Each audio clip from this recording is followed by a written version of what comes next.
Hello students, last video में हमने Euclid's division lemma के बारे में पढ़ा था और आज हम पढ़ने वाले हैं यूक्लिड्स डिवीजन एल्गोरिथम के बारे में। तो हम इस टॉपिक को स्टार्टिंग से कवर करेंगे। तो पहले ये समझते हैं, जो हमारा टॉपिक है वो आपका चैप्टर नंबर 1 से रियल नंबर से रहेगा। ये इंट्रोडक्शन का पार्ट है। तो चलिए शुरू करते हैं। तो हमें पहले ये समझना है कि एल्गोरिथम होता क्या है। ध्यान दीजिएगा, यहाँ पर मैंने डेफिनेशन को लिखा है। यहाँ पर algorithm is a series of steps to solve a particular problem. अगर हम जब लेमा का यूज करते हैं तो हम लेमा क्या करते हैं, जो लेमा होता है हमारा वो एक स्टेटमेंट है जो कि प्रूवन स्टेटमेंट है। और प्रूवन स्टेटमेंट का यूज करके हम जिन चीज़ों को प्रूव करते हैं एक पर्टिकुलर प्रॉब्लम को, तो वो हमारा एक होता है सीरीज ऑफ स्टेप्स, जिसको हम बोलते हैं एल्गोरिथम। अब हम जब यूक्लिड्स डिवीजन एल्गोरिथम पढ़ेंगे तो इसका यूज क्या है ये हमें यहाँ पर सीखना पड़ेगा। तो यूज इसका ये है, to compute the HCF of any given numbers. अगर हमें कुछ नंबर्स दिए हैं तो हम उनका एचसीएफ कैसे फाइंड करेंगे, इस चीज़ को हम सीखते हैं यूक्लिड्स डिवीजन एल्गोरिथम से। तो देखिए, हम जब इस चीज़ को पढ़ेंगे तो हमने एचसीएफ निकालने की पहले भी कई सारी मेथड्स पढ़ी हैं, ठीक है ना। तो हम यूक्लिड्स डिवीजन एल्गोरिथम का यूज मोस्टली तब करते हैं स्पेशली फॉर लार्जर नंबर्स। जब नंबर्स बहुत ज़्यादा बड़े होते हैं तो उस केस में ये जो मेथड है ये बहुत ज़्यादा आसान बना देते हैं हमारे क्वेश्चंस को। तो फॉर लार्जर नंबर्स के लिए ये जो मेथड है वो बहुत ज़्यादा इंपॉर्टेंट है और बहुत ज़्यादा सही रहती है। तो देखिए, तो यूक्लिड्स डिवीजन एल्गोरिथम को स्टार्ट करने से पहले जो हमने यूक्लिड्स डिवीजन लेमा के बारे में पढ़ा था उसको कुछ रिवाइज कर लेते हैं। तो मैंने यहाँ पर लिखा है, let's revisit Euclid's division lemma, जिसको हम पहले पढ़ भी चुके हैं। मैं इसको एक बार यहाँ पर छोटे से शब्दों में इसको एक्सप्लेन कर देता हूँ। तो देखिए, हम जानते हैं कि जो डिवाइडेंड होता है वो divisor into quotient plus remainder के इक्वल होता है। ये हमने लास्ट वीडियो में देखा था कि कैसे होता है।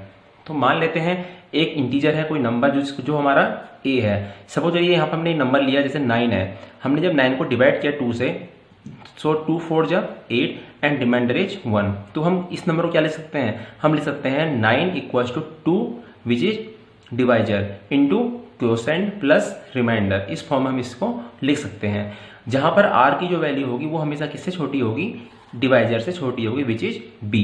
तो हम हमेशा इसी जो कहते हैं, जो आर की वैल्यू है that is lies between 0 and B. जो आर की वैल्यू होगी वो 0 और बी के बीच में लाई करेगी या 0 के इक्वल भी हो सकती है। सो इस वाले स्टेटमेंट में क्या चीज था, जो हमारा वैल्यू आई थी रिमाइंडर की, दैट मीन्स 1। जो वैल्यू 1 है वो 2 से छोटी रहेगी, जो कि हमारी डिवाइजर है, और बड़ी होगी 0 से। तो ये था हमारा यूक्लिड डिवीजन लेमा। तो देखिए, हम लेमा समझ चुके हैं। अब हम लेमा की कई सारे स्टेप्स यूज करके एल्गोरिथम बनाएंगे और उससे हम किसी भी नंबर का एचसीएफ फाइंड करेंगे। तो इसके लिए हमने एग्जाम्पल लिया है। यहाँ पर जैसे आप देख पा रहे होंगे, मैंने एग्जाम्पल के लिए क्वेश्चन लिया है, find HCF of 455 and 42 by Euclid's division algorithm. हमें यूक्लिड्स डिवीजन एल्गोरिथम का यूज करके 455 का और 42 का एचसीएफ फाइंड करना है। तो देखिए, यहाँ पर कई सारे स्टेप्स मिलेंगे और वो जब स्टेप्स जब मिल जाएंगे तो हम इस कंप्लीट मेथड को क्या कहेंगे, एल्गोरिथम कहेंगे। देखिए, पहले हमने क्या करा, हमने पहले ये देखना है कि इसमें कौन सा नंबर बड़ा है और कौन सा नंबर छोटा है, which is greater and which is smaller. और हमें क्या करना है, बड़े वाले नंबर को छोटे नंबर से डिवाइड करना है। तो हम क्या करेंगे, यहाँ पर हमने यही किया जो हमने यहाँ देखिए, ध्यान से मैंने 455 को डिवाइड किया है 42 से। तो हम क्या कहेंगे इस चीज को, जब मैं इसको डिवाइड करूंगा तो 42 10 जा 420, तो रिमाइंडर बचेगा हमारा 35। सो हम इसको क्या ले सकते हैं, हम ले सकते हैं 455 इक्वल्स टू 42 इंटू 10 प्लस 35। तो हमने स्टेप 1 में देखिए, अभी हमारा रिमाइंडर 0 नहीं आया है और हमें इस मेथड को तब तक करते रहना है जब तक कि हमारा रिमाइंडर 0 ना आ जाए। मैंने यहाँ पर लिखा भी इस चीज के लिए, repeat this process till remainder becomes 0। हमें इस प्रोसेस को तब तक करते रहना है जब तक हमारा रिमाइंडर 0 ना आ जाए। अब देखिए, हमने पहला स्टेप तो कर दिया और फर्स्ट स्टेप में हमारा रिमाइंडर 0 नहीं आया है, तो हम इस प्रोसेस को फिर रिपीट करेंगे। और अब रिपीट करेंगे हम इसको ए लेट करके, जो हमारा डिवाइजर था, और जो रिमाइंडर था उसको बी लेट करके। सो क्या करेंगे हम लोग, 42 को जो डिवाइड करेंगे 35 से, तो सेम स्टेप फॉलो करेंगे।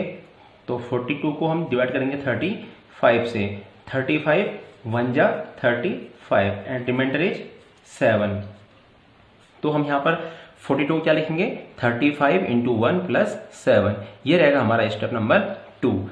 अब बारी आती है स्टेप 3 की। स्टेप 3 में अब देखिए यहाँ पर a की वैल्यू 35 है और b हमारा 7 रहेगा। जो रिमाइंडर की वैल्यू होगी वो नेक्स्ट केस में b बन जाएगी और जो डिवाइजर होगा वो हमारा नेक्स्ट केस में a बन जाएगा। तो हम यहाँ पर क्या करेंगे, 7 से 35 को डिवाइड करेंगे। 7 से जब 35 को हम डिवाइड करेंगे तो 7 5 जा 35। Now remainder becomes 0।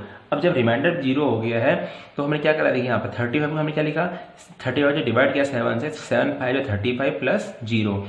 When reminder become 0 divisor is the SCF। जब भी रिमाइंडर 0 आ जाएगा उस केस में जो यहाँ पर डिवाइजर की वैल्यू होगी वही हमारा SCF होगा।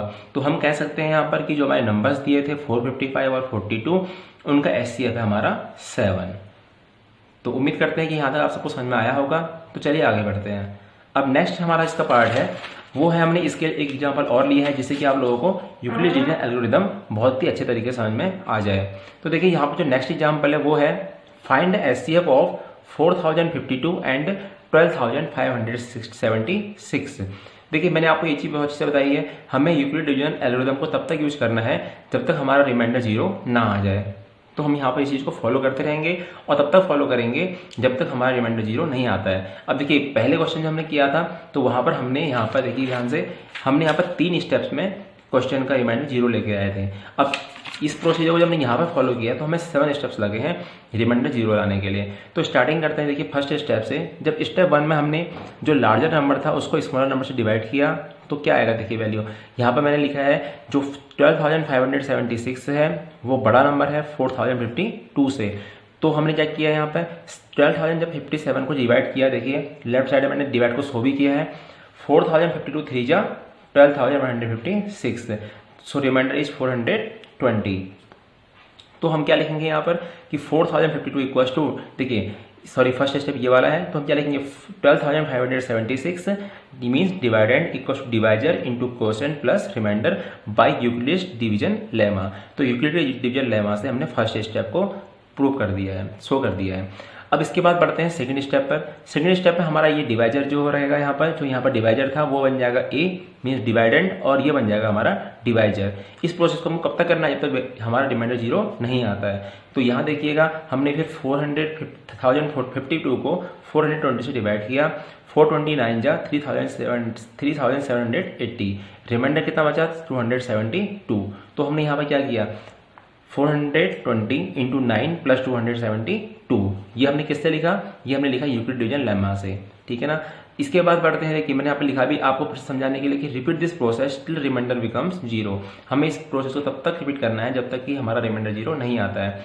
नेक्स्ट स्टेप के लिए हमारा 420 रहेगा डिवाइडेंड एंड 272 रहेगा डिवाइजर।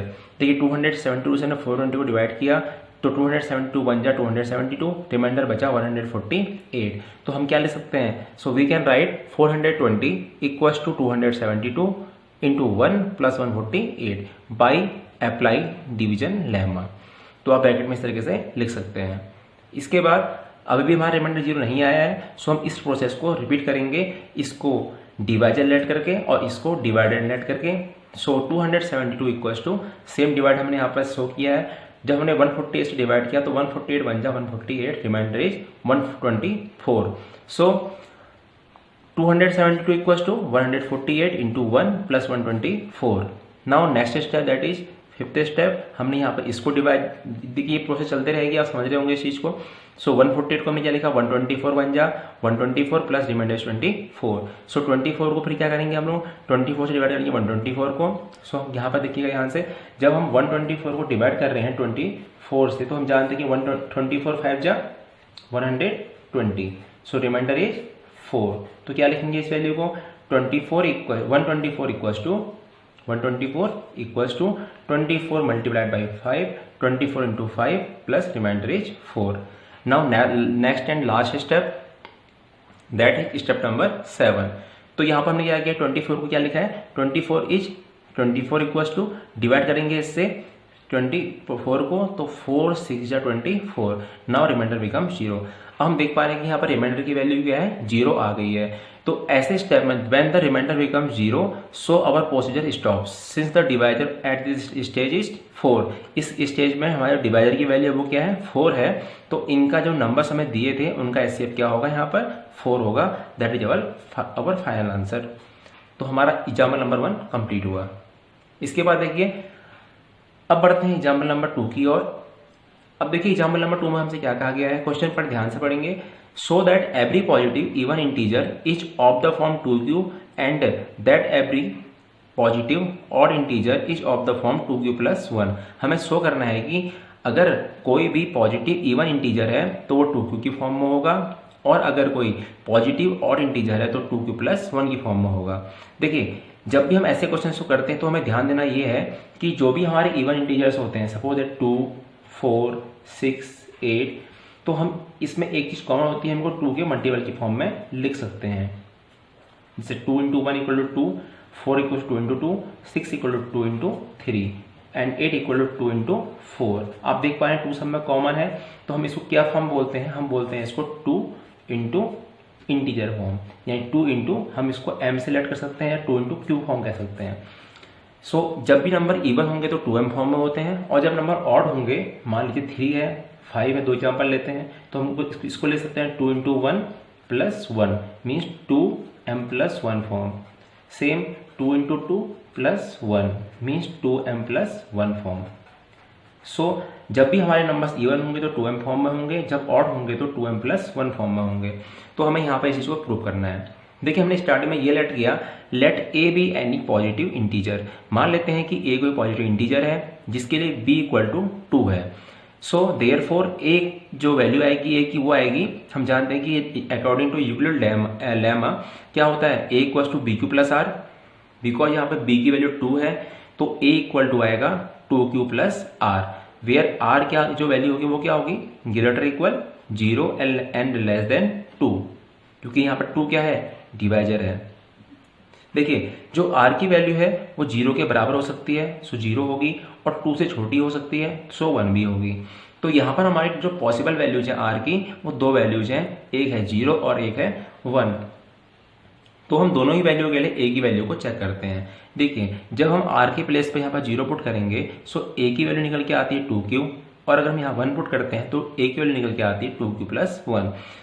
अगर हम जानते हैं कि ये 2q की फॉर्म में है तो ये इवन होगा, और जो 2q + 1 की फॉर्म में है तो ये क्या होगा, ऑड इंटीजर होगा। सो ये हम इसको शो कर चुके हैं। हम इससे लास्ट में ये ले सकते हैं कि if a is the form of 2q then a is even integer. मैंने यहाँ पर शो किया है आपको ये कैसे इवन है।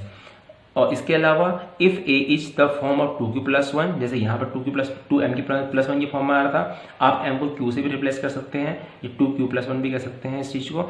If a is of the form 2q + 1 then a is odd integer। तो ये हमारा एग्जाम्पल नंबर 2 है। उम्मीद करते हैं आपको समझ में आया होगा। चलिए आगे बढ़ते हैं और देखते हैं एग्जाम्पल 3। देखिए एग्जाम्पल 3 में क्या कहा गया है आपसे, so that any positive odd integer is of the form 4q + 1 और 4q + 3 where q is some integer.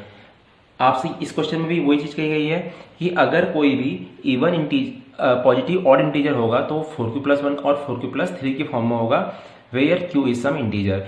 देखिए हम यहाँ पर जो b की वैल्यू लेट करते हैं, मान लेते हैं कि स्टार्टिंग में let us take a positive odd integer. हमने लेट कर लिया कि a कोई पॉजिटिव ऑड इंटीजर है, तो जिसके लिए जो b की वैल्यू होगी वो 4 होगी। सो हम कह सकते हैं कि a = 4q + r according to Euclid's lemma, according to Euclid's lemma जो हम पहले डिस्कस कर चुके हैं। सो r की जो वैल्यू होंगी वो क्या होंगी, <4 मीन्स b से छोटी होंगी और > 0। तो आप देख पा रहे होंगे कि इस बीच में कौन कौन सी वैल्यू लाई करेंगी r की, वो हो सकती हैं 0 1 2 एंड 3। सो जो a की वैल्यू आती है यहाँ से वो इस तरीके से आएंगी, पहली आएगी 4q + 0, तो 4q को हम लिखते हैं 2 × q 2 × 2q। अब ये यहाँ पर 2 का मल्टीपल है और ये कौन सी फॉर्म है, ये एक तरीके से 2m फॉर्म है, तो इसीलिए ये जो नंबर है हमारा वो है इवन। नेक्स्ट है जो नेक्स्ट फॉर्म निकल के आएगी, जब हम यहाँ पर r के प्लेस पर 1 पुट करेंगे, सो आएगा a = 4q + 1। अब हम देख पा रहे हैं यहाँ पर जो ये नंबर है 2 का मल्टीपल नहीं है, या हम ये कह सकते हैं कि ये जो 4q + 1 है ये 2 × 2q + 1 मीन्स अगर मैं इसको m लेट करता हूँ तो 2m + 1 फॉर्म में है, जो कि ऑड फॉर्म होती है। इसलिए ये जो रहेगा हमारा, जब ये a जो वैल्यू है अगर ये 4q + 1 की फॉर्म में है तो ये क्या है, ऑड है। Next, if a = 4q + 2 then हम इसको लिख सकते हैं 2 × 2q + 1, और इस वैल्यू को अगर हम m लेट करते हैं तो ये कौन सा फॉर्म बन रहा है, 2 का मल्टी। और अगर यहाँ पर a की वैल्यू होती है 4q + 1 तो ये ऑड फॉर्म में होगा, बिकॉज हम इसको 2 × 2q + 1 = लिख सकते हैं, और इसको अगर हम m लेट करते हैं तो 2m + 1 फॉर्म बन रही है, जो कि ऑड फॉर्म होती है। सेम यहाँ पर अगर a की वैल्यू 4q + 2 होती है तो ये इवन होगा, बिकॉज में अगर इसे 2 कॉमन लेते हैं तो बचता है वैल्यू 2q + 1 जो कि 2 का मल्टीपल है, तो ये इवन फॉर्म है। नेक्स्ट, इफ अगर a की वैल्यू होती है 4q + 3 तो हम इसको ऑड कहेंगे, बिकॉज अगर देखिए मैं 4q को स्प्लिट करता हूँ, तोड़ता हूँ, तो ये बनती है वैल्यू 4q, और हम 3 को स्प्लिट कर रहे हैं 2 + 1 में। अगर मैं इन दोनों वैल्यूज से 4q और 2 से 2 को बाहर कॉमन लेते हैं तो यहाँ बचती है वैल्यू 2q + 1 + 1। अभी ये जो वैल्यू बन रही है वो बन रही है 2m + 1 की फॉर्म। सो हम कह सकते हैं therefore any odd integer is of the form 4q + 1 और 4q + 3, जो कि हम देख पा रहे हैं यहाँ पर एक ये वाली फॉर्म है 4q + 1 और एक वैल्यू है फॉर्म है 4q + 3 फॉर्म। इन दोनों वैल्यू फॉर्म में जो हमारी वैल्यू आ रही है वो 2m + 1 फॉर्म में है, हम कह सकते हैं कि ये ऑड फॉर्म है। चलिए बढ़ते हैं नेक्स्ट क्वेश्चन की तरफ, जो हमारा लास्ट क्वेश्चन है। देखिए, और स्वीट सेलर हैड 420, ये लास्ट एग्जाम्पल नंबर 4 हमारा। इसमें क्वेश्चन आपसे कहा गया है कि एक स्वीट सेलर के पास में 420 काजू बर्फी हैं और 130 बादाम बर्फी हैं। She wants to stack them in such a way that stack has the same number and they take up the least area of the tray. What is the number of that can be placed in each stack for that purpose? देखिए question में आपसे क्या कहा गया, मैं इसको आपको diagram की हेल्प से समझाता हूँ। सपोज कीजिए यहाँ पर एक ट्रे है और हमें इस ट्रे में स्टैक करनी है कुछ मिठाइयाँ। देखा होगा फ्रूट सेलर के पास में ट्रे रखे रहते हैं, उसमें मिठाइयाँ रखी रहती हैं। तो हमें ये करना है कि इन मिठाइयों को जो ट्रे है उसमें स्टैक करना है, और इस तरीके से लगाना है इनको कि जितनी रो में हमारी आती है काजू बर्फी, और उसी तरीके से हमें बादाम बर्फी को भी सेम रो में रखना है, ठीक है ना। तो हम यहाँ पे क्या करेंगे, ऐसे केस में देखिए जब भी आपको ध्यान देना है कि हमारी जो वैल्यू है, ठीक है ना, ये एक ट्री की कह सकते हैं आप इसको। अगर 420 और 130 का मुझे वैल्यू फाइंड करना है कि मैं इसमें कितने, इसमें आपसे पूछा गया लास्ट में इन स्टैक फॉर, यहाँ देखिएगा ध्यान से, what is the number of that can be placed in each stack, ठीक है ना। तो आपसे क्या पूछा गया कि कितने नंबर होंगे आपके स्टैक के जिसमें कि उनको हम प्लेस कर सकते हैं। तो देखिए नंबर ऑफ स्टैक्स जो होंगे इसमें वो हम आप ध्यान दे पा रहे होंगे 420 और 130 से कम होंगे, और जब भी हमें ऐसी वैल्यू फाइंड करनी होती है कम वैल्यू, तो हम उस केस में ऐसे फाइंड करते हैं। ये एक तरीके से आप कह सकते हैं ट्रिक है। इसका बेसिक हम आपको नेक्स्ट वीडियो में समझा देंगे। तब तक हम ये देखते हैं कि हमने यहाँ पर क्या किया। Let us find the HCF of 420 and 130 by Euclid's algorithm. और हम जानते हैं कि यूक्लिड के एल्गोरिथम से एचसीएफ कैसे फाइंड करते हैं। सो 420 = 130 × 3 + 30, तो रिमाइंडर 30 है, अभी रिमाइंडर 0 नहीं आया है, तो डिवाइड करते जाएंगे जब तक रिमाइंडर 0 नहीं आता है। और जब यहाँ पर वैल्यू बचती है डिवाइडर की, वो है 10। जो डिवाइडर की वैल्यू होगी वो क्या होगी, हमारी नंबर ऑफ स्टैक्स, जो कि हमारा एचसीएफ है। Therefore the sweet seller can make stacks of 10 for both kind of barfi. Means हमें यहाँ पर 10 स्टैक बनाने पड़ेंगे जिसमें कि हमें हर तरीके की बर्फी रख सकते हैं इक्वल अमाउंट में। तो ये था हमारा आज का वीडियो। Thank you.